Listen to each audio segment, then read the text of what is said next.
Auzubillahi minash shaitanir rajim. Assalamu alaikum. Good evening to all the viewers of Community Talk and Toronto 360. The society have many roles and many genders, many people who are living around us. And it is very important that we understand that each and every role of the society is important for their performance and their growth.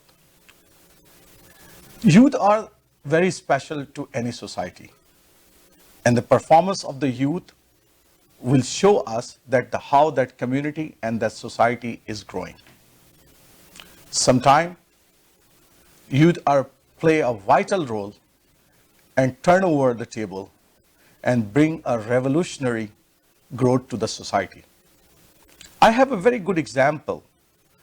I know in the recent history, there is a gentleman who is very good recitation in Quran, playing soccer, very good speaker, and a presenter. People know him, people love him. He's a very young man. And when he said that, okay, I will join the politics. I want to go into the politics. He joined the politics and he became the first mayor of Istanbul. And he makes so much development, so much changes in Istanbul that the people of Istanbul start love him so much that he is dearer and nearer to the heart of the whole Turkish people. Later, he became the president of Turkey. We all know him, President Erdogan. Today in my studio, we invited a very talented, vibrant speaker and a young man in our community, Hassan Wadi. Thank you. Hassan Wadi, welcome to the Toronto 360 studio and Community Talk. Thank you so much, brother. I'm so happy to be here, man. Thank you. So, Hassan, I know that people know you a lot because I saw you are moderating somewhere, either in the relief organization programs, or either we are going to some schools programs, or either in some political programs. Yes. Everywhere you are there, right? We met several times. So, but I know Hassan Wadi only, but I don't know that Hassan Wadi is who about his family, about his background. Can you tell our viewers about yourself? You want to go deep into Hassan Wadi? Yes. MashaAllah. So people should know you. Of course. So, as you said, my name is Hassan Wadi. I come from Saudi Arabia, actually. I was born in Saudi Arabia. Oh. My dad is Palestinian, my mom is Syrian. I came here when I was in grade 3. So 8 years old, I knew no English, I knew nothing about the country, we had no family, no friends here. So, you could see it was really tough for us to start. But like many others, we came here for the hopes of a better future, for the education, for the jobs. And I'm 30 years old now, I've been here for about 23 years, I would say, if I'm doing the math right. Alhamdulillah. And I work. I'm a public speaker. I do, like you said, events. Whether it's politics, whether it's youth, whether it's charity. And I have an academy. I have a school where I train kids on public speaking and leadership, how to become leaders, how to change the community. And I'm also in fitness. I'm a fitness supervisor. I work for the city of Mississauga. So I manage 2 fitness facilities. We do the programs, the trainers, help people get in shape. Okay, wow. So a few things here and there. Mashallah. Oh, I forgot to mention Human Concern International. That's the charity. I'm the spokesperson for Human Concern. Okay. So we travel, we do events, and through them we raise money. Okay. The youth just raised more than $24,000 through the academy to build more than 6 water wells around the world to help people around the world, inshallah. So Hassan, very good that you are involving a lot of volunteer work, as well as I told, that you are a very passionate and vibrant leader. We try to be, man. In our community, and we're really proud of you. So, I say I'm Palestinian, but I say sometimes deep down I think I'm like 50% Pakistani. Okay. So you are married already or not yet? No, not yet. No. So possibility there is a Pakistani Oh, inshallah. So then you become the 50%, right? Inshallah. So in this way you can become the 50%. Yeah, he's catching me. Okay. So Hassan, what type of schooling you did actually? So in high school, my goal was to get into business. I mean, I didn't really know anything about business, but You know, that's something my mom wanted me to do. So I said, okay, So your why dad not? is doing the business or not? No, my dad wasn't. He worked at a bank in Saudi okay, Arabia. okay. But it's just, you know, I think most of us Arabs, we go into business. Okay, yes. That's just like the default That is thing. traditional, like. Yeah, traditional. So, and most kids at that age don't really know. They kind of just follow whatever is told to them because they're too young to know. Okay. But I took a weight training class in grade 12, and I was a really skinny guy. And through that class, I really built my body up. You know, I look like almost like Salman Khan. Oh, you know okay. Salman Khan, Yeah, right? yeah. But he's not Pakistani. Oh, he's not. No! Come on. How about John Abraham? Is he Pakistani? He's, New Fawad Khan, there are a lot of he's others from there. Pakistan. Somebody's there, okay. Yeah, you know, and I love the fact that I was able to change my body, you know, and also change my health. And so I said, man, if I could do it on myself, I should be able to do it on others. So I threw business to the side. I said, you know what, I'm going to go into fitness, and I took kinesiology, the study of body, bones, movement, health. And I said, you know what, I want to be a trainer. Okay. And that was my goal. Okay. And I went into that for York it's University. very good that you will fit yourself and you take care about the fitness of others as well. Mind, body, and soul, my brother. Yeah, Combo. Yes. Right? Great. So one thing is very important that I really ask most of the youth as well, and I want to answer. What's the answer you could? I'm still a youth, eh? 30 Yes, years I know, old, still a youth. It's still youth. But 30 until 35, you're youth. Oh, I have 5 more years. So, Okay. so you have more than that. Alhamdulillah. Alhamdulillah. So so what is the meaning of success in your life? That's a good question, man. You know what? Nowadays, a lot of people associate success to money, fame. And it's not that, because you see people that are famous, they have the money, they have the cars, but they're very unhappy. So is that really success? It's way more than that. Honestly, success is if you're doing something and you're happy with what you're doing. I think success is happiness. Okay. You know, there could be the person with the most money in the world and they're unhappy, and there could be someone with very little yet they're happy. That is the successful person. But more to that, for me, what success means to me, other than being happy, is also being able to make change on the community that I live in. Whether it's helping my parents, helping my community in Canada, helping my community outside of Canada.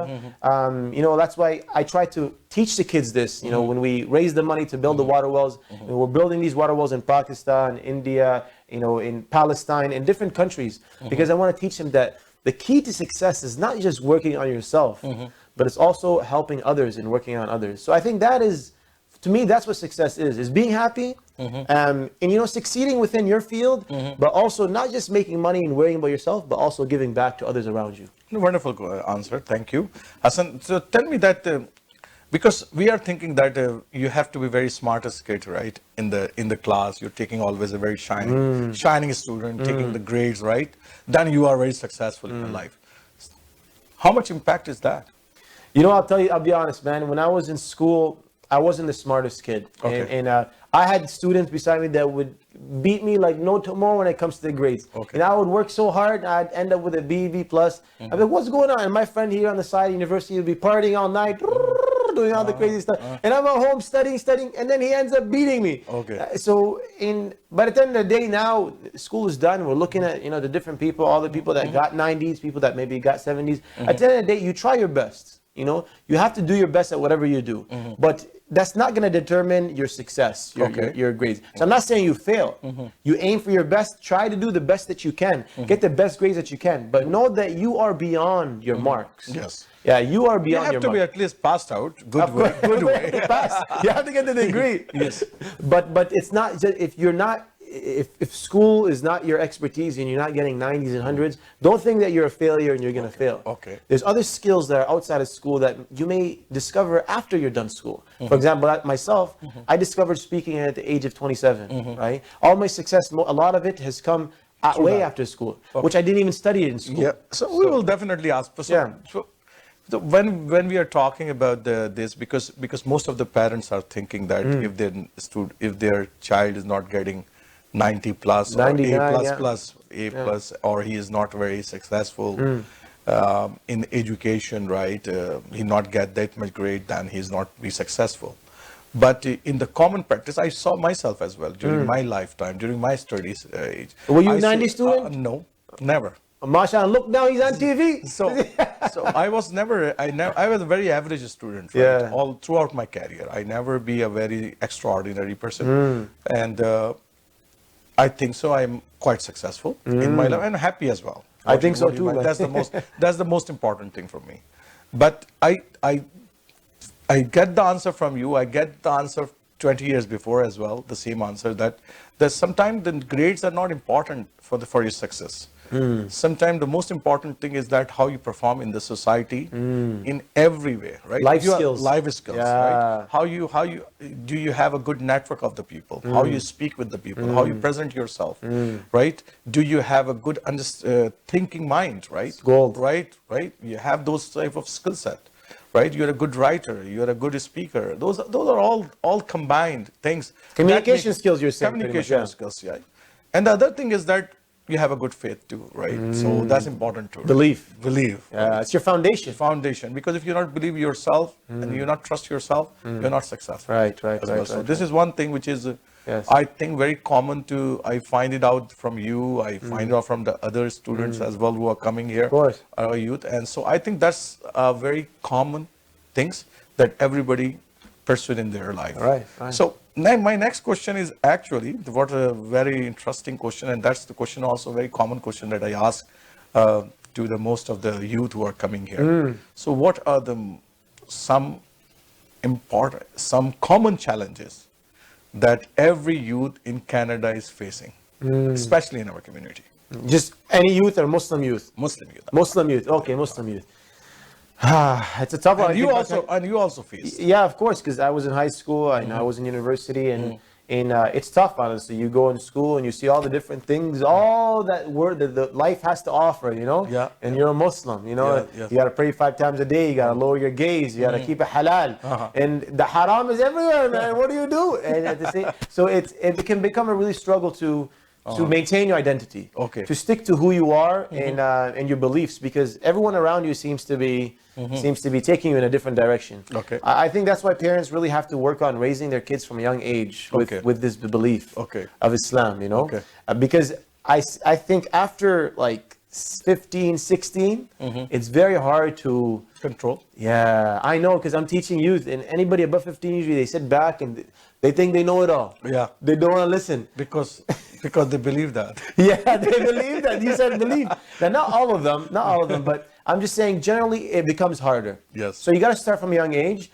And honestly, what I realized is the more you maintain your beliefs, you stick to your beliefs, stick to your Islam, maintain your identity, the more success you'll have. You know, I work with non-Muslims all the time. Okay. You know, and I find that they respect me more. Okay. They appreciate me more when they know that I am sticking to my beliefs. And you're disciplined in your beliefs, and you're doing prayers. Of When course, they saw that, of course. So they definitely. They see, wow, look at this guy praying and sticking to his. If he is that passionate and that driven with that, imagine how he's going to be with us in our company, right? Yeah, that's important. Yeah. Because sometimes we feel that people are hiding our faith as well. That's a very common too, right? That's very common to the youth as well. Do you find that our youth are trying to hide their faith in front of others? Well, they think that the idea is if I hide, then more people will accept me. Oh, that's the thing? Yeah, because now the idea is people don't like some people may be racist, some people may not like Muslims, right? They watch the media, they watch the news, and they have this idea of who we are.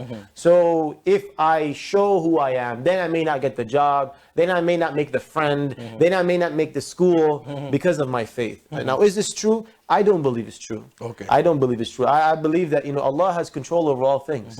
He has control over who's going to like you and who's going to dislike you.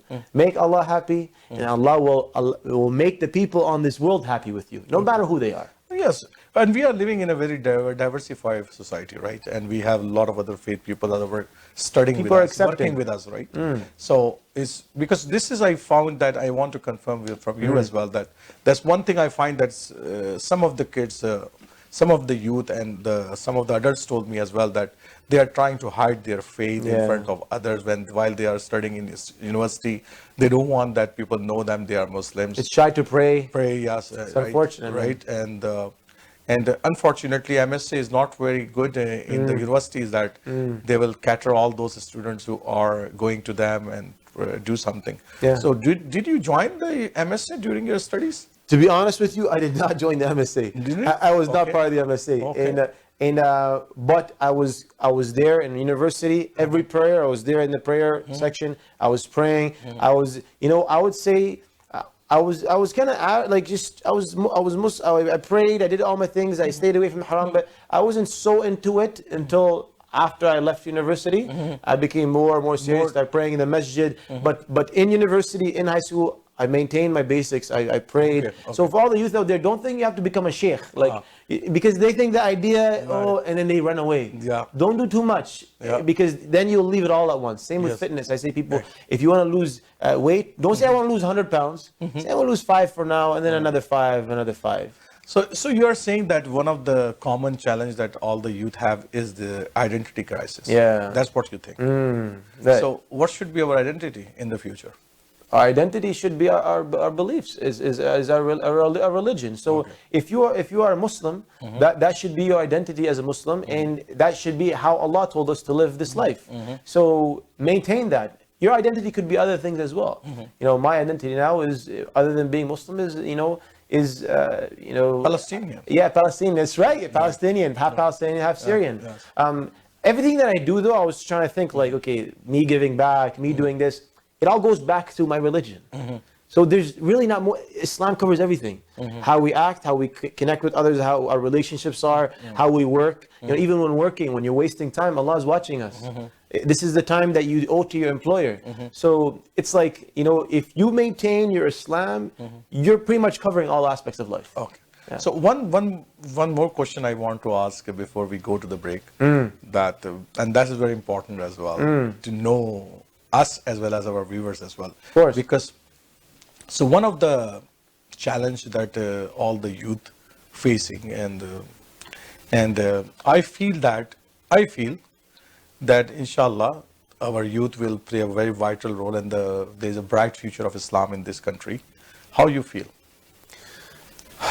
I think our youth are our future, man. Yes. I think it all comes down to them. Yes. Yeah, we're getting old, man. Yes. I'm already feeling it. I'm 30. I'm already getting tired. You are still young. Yeah. You are still young. I'm still young? Alhamdulillah.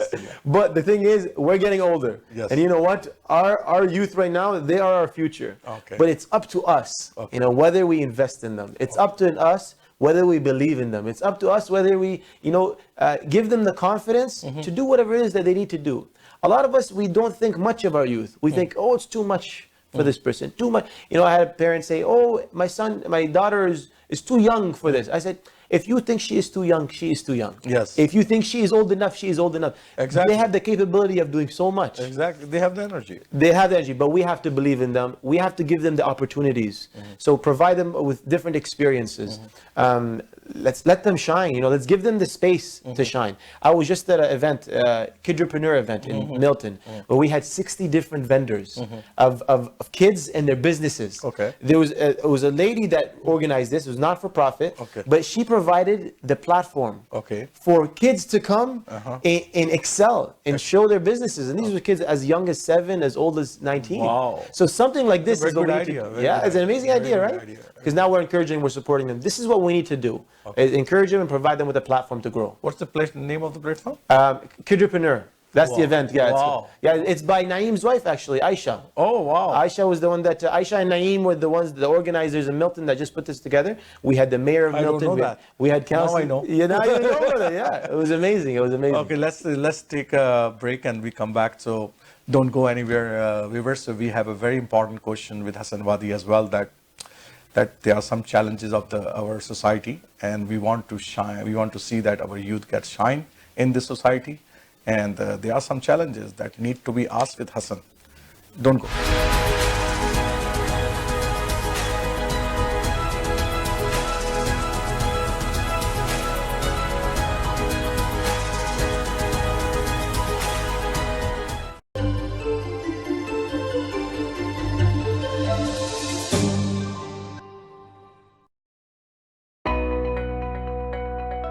Are you looking to buy or sell a business? Searching for a franchise or looking for a hotel, motel, strip plaza, or gas station to buy? Our certified professional team and certified franchise consultant are ready to help you, who represent more than 400 branches in North America. Call us today at 416-300-5600 or text us your email and contact details on this number and our team will contact you. 416-300-5600. الصلاة خير من النوم मस्जिद नूरुल हरम एक शानदार रूहानी तामीराती मंसूबा। माशाल्लाह world Islamic mission Canada खुशी से ऐलान करते हैं कि मस्जिद नूरुल हरम की तामीर का काम शुरू हो गया है। इस प्रोजेक्ट का डिजाइन और तफसीलात आप यूट्यूब पर मस्जिद नूरुल हरम ओकविल टाइप करके देख भी सकते हैं। इस शानदार रूहानी मरकज की तामीर में माली ताउन करके इसकी तकमील में हिस्सेदार बनिए। डोनेशन के लिए कॉल करें 9052571342 या wimcanada.com पे लॉग इन हो। Hello, I'm Zizi Farhan from Cityscape Real Estate. I love to help people in buying or selling their property. I've been helping buyers and sellers for a fair bit of time now. Before becoming a realtor, I was in insurance and risk management since 2005. Through my profession, I do get this opportunity to meet awesome people, and I really cherish these relationships.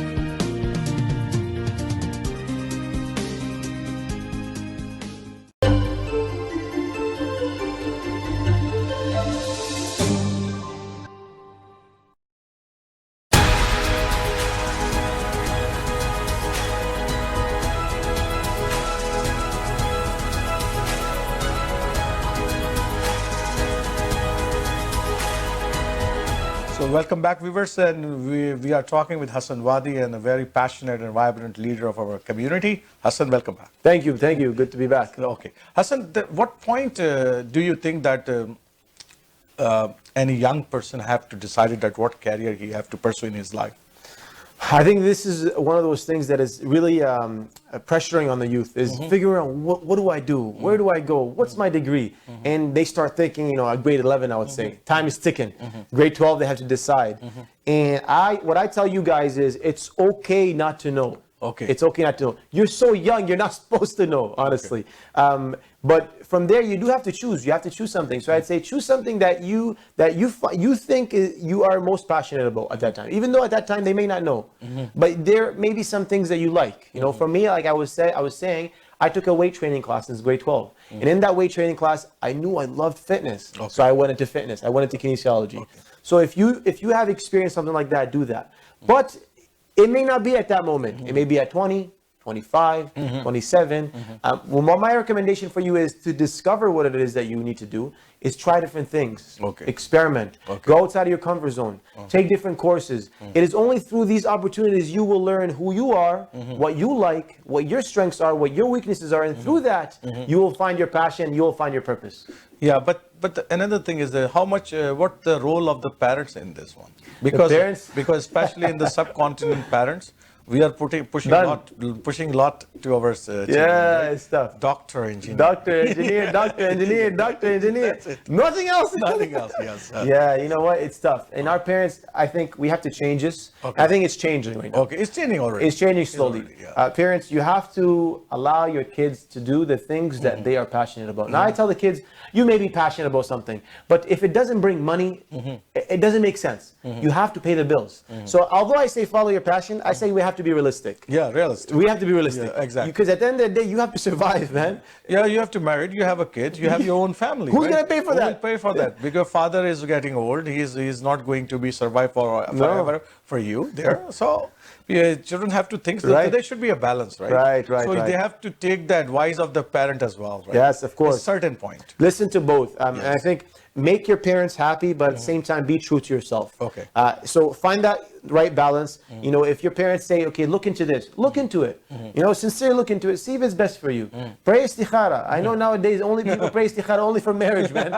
No, I do it for everything, man. I do it for every little decision. Okay. But have that balance. Do something you're passionate about. Make sure it makes money. And once you do discover that is, give back in your passion. Okay. Help others. Do you think that the work you are doing or you're passionate about it bring the money as well? Well, it depends on what your passion is. For me, it was fitness. I became a personal trainer. It was good money. I became a fitness instructor. I was teaching classes in front of almost 1,000 people. And then now I'm a supervisor, so I manage 2 facilities. So it's brought me income. Now I'm also a speaker. So for the first 2-3 years for speaking, I'll tell you right now, most of it I did volunteer. Most of it I did volunteer, so it didn't make me money. But in the long run, it does. Now I have a school. I'm seeing all around the world. I do events, I do speeches, and I'm getting paid. So I've turned my passion into now income. But also I'm able to, like I said, it's not about money. It's about helping your community. So through my passion now, like I said, with the kids, helping kids grow, I'm helping them, also encouraging them to raise money. We build water wells around the world. It's making a difference as well. So one more question, because it's very important as well, because that's my experience as well. Last 20 years I'm living in this country and in this society, and very much affiliated with the Muslim community as well. So I find it out that youth and adults are not working together. That's one area that's need to be improved, right? As adults, we make a lot of institutions, a lot of mosques, a lot of schools. Already institutions are already built, right? But the generation which is come like 30 years before or 25 years before, they are becoming old now. If they are coming here at the age of 30 or 35, they are now like 60s or in late 50s. So they are getting old as well, right? So these institutions and these things have to be taken care by the youth. But I didn't find that a lot of youth are really there. Either the adults are not giving them the space, or either they are themselves is not there. Yeah. But they want to build their own institutions. That's I saw that. They are building their own institutions, but they are not working with the adults. Right. What do you think? I think it's both ways. You know, adults and youth have a part in playing in this. You know, for example, the mosque, right? The uncles can be so quick to yell at the kids when they're running around having fun, because they think the mosque is their territory, and you know, this is my masjid, this is my spot, this is my area. And then that kid never comes back to the mosque, right? So the adults have to be more patient, more understanding. That's very true. More understanding, more willing, and the youth have to have a respect. Respect as well. Yeah, because for the adults, what it's the most is respect. Yes. Give the respect. But to the respect is earned. Respect is earned, mashallah. That's key. So yes, that's the key word. Either your youth, that need to be earned as well. Yeah. That's everybody. Gold, not everybody give you the speaker, right? Not make you the speaker overnight. You have to earn that I'm a good speaker. You have to show the people your passion, or I am a good leader, I am a good organizer, I am a good administrator. You have to prove some point. Then people give you the space and the path, right? Right. So that's the two-way. Yeah. It's not one way that that adults are not giving. So it's like a marriage, man. It's marriage. It's like a marriage, man. It's marriage, two-way. One will pull, one they can't, man. If both pull, the rope is gonna It's gonna break. Is break. So one more thing. And that's, I know that a very important part of your life is that you started a youth speaker academy, right? And because you are a public speaker and a moderator as well, and that's your passion as well. So why you established that? So as I got older, I've had many jobs, and now I'm going higher and higher into management. I realize the importance of 2 skills to succeed: communication and leadership. You can be in any field, doctor, engineer, mechanic, dentist. If you don't have these 2 skills, it can become very hard for you to keep moving up in your career, to connect with others, to make a difference. Because you can be the best at the skill, but if you can't communicate it, what's the point? If you can't influence others, what's the point, right? Well, there is a point, but you can make more of an impact when you have these 2 skills. So as I realized that, I had to do more presentations in my work and this whatnot, and so I realized I needed training. So I started taking training for public speaking. From where? Toastmasters. Yes. I also joined the Toastmasters. Oh, you did? Yes.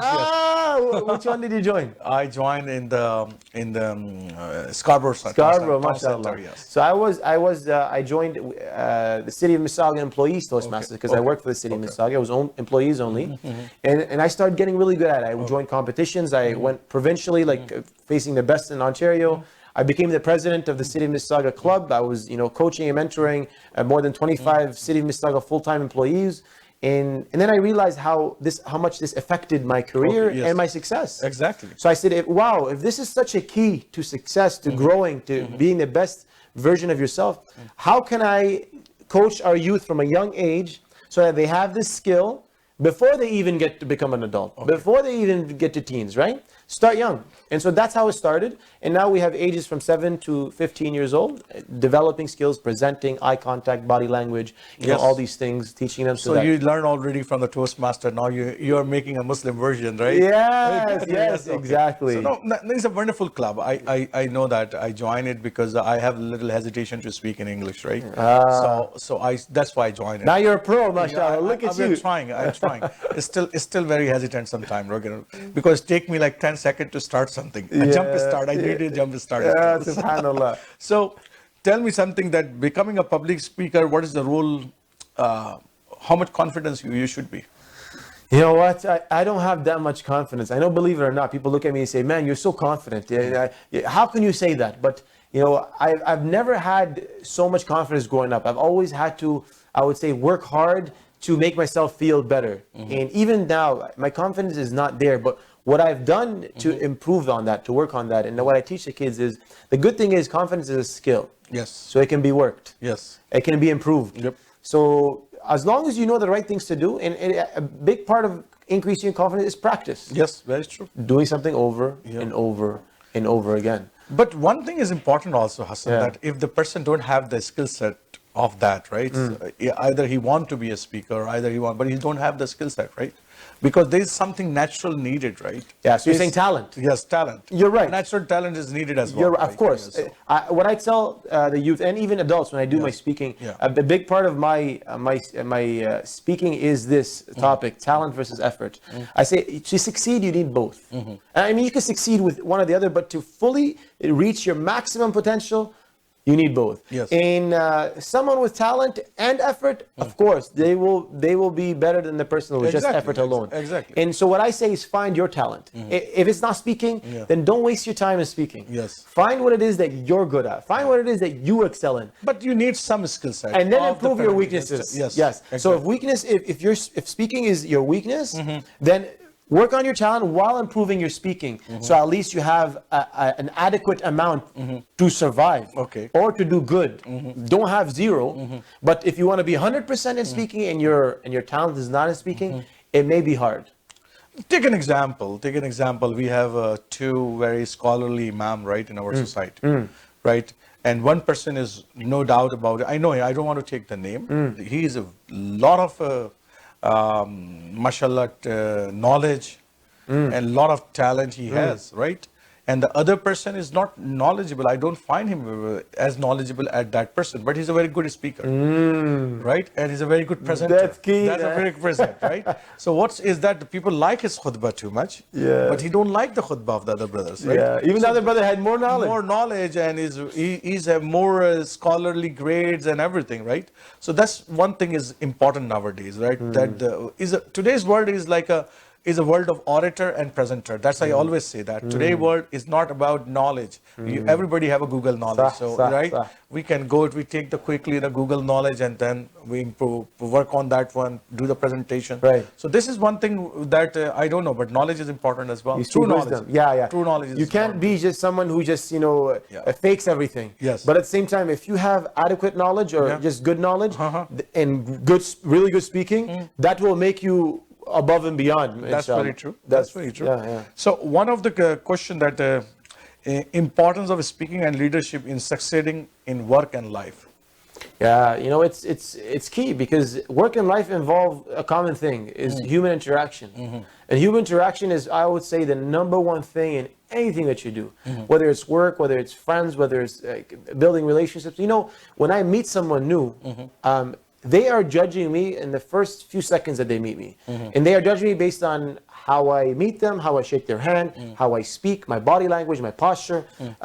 So it's very important that we work on these skills so that we can, when we can inspire others, we can, grow in our careers, we can grow in our school, meet the right person, have the right friends, build the right relationships, and so that we can inspire people in what we do. So if you're an accountant, you can inspire other accountants, but you need to be able to communicate to do that. If you're a mechanic, you can inspire other mechanics, but you need to be able to communicate to do that. So it's a key part of life, I believe. So now comes to a very important question, and as we are going to the closing part. Yeah. But it's a very important question that I want to ask. What is the future of Islam in this country? In this country, I think our purpose in this country is just to do good and to give back to our community and support others, Muslims and non-Muslims, to spread a good message, to support our neighbors, to help our friends, help our family, help our schools, help our hospitals, and to give back as much as we can. I think this is the key, our key message, our key purpose as Muslims. And obviously do this in walking the walk at the same time, and praying and doing these basic things. We don't want to be hypocrites. So help yourself and help others. Allow, maintain your identity, show others what Islam is, not through the words and through, hounding them by your actions. Yeah. Walking and talking Islam, right? Walking and talking Islam. I love that. Okay, so that's very important, right? And because as you mentioned, but there's a theory in the West, right, as well. There's a what? There's a theory. In the Western society that after third generation, there's a melting spot, right? Pot is there, and everybody is changed, right, after the third generation. Do you think that Islam have the same type of challenge like after for example, second or third generation? Like we are changing for what? Like to become Muslims more to something else. To all like westernized. Atheists, become the atheist, right? Oh, right.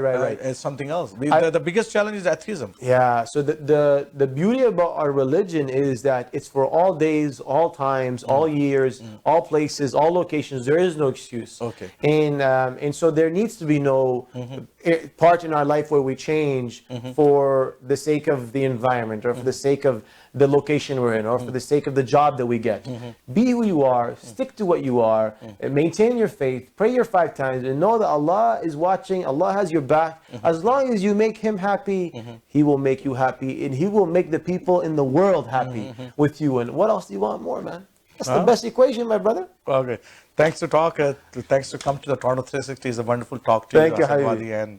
And I hope that all the viewers enjoy your talks as well. Thank you, brother. Thank you. I appreciate it, Habibi. Thank you. So viewers, you met with Hassan Wadi. Hassan Wadi is a very passionate and vibrant leadership in our community. And I hope that I want to see him a star in the society and raise the bar of our society. And he will become something which is we are going to be proud in the future. Next week, I will come with another subject with another guest. Up till then, say Assalamu alaikum wa rahmatullahi wa barakatuh.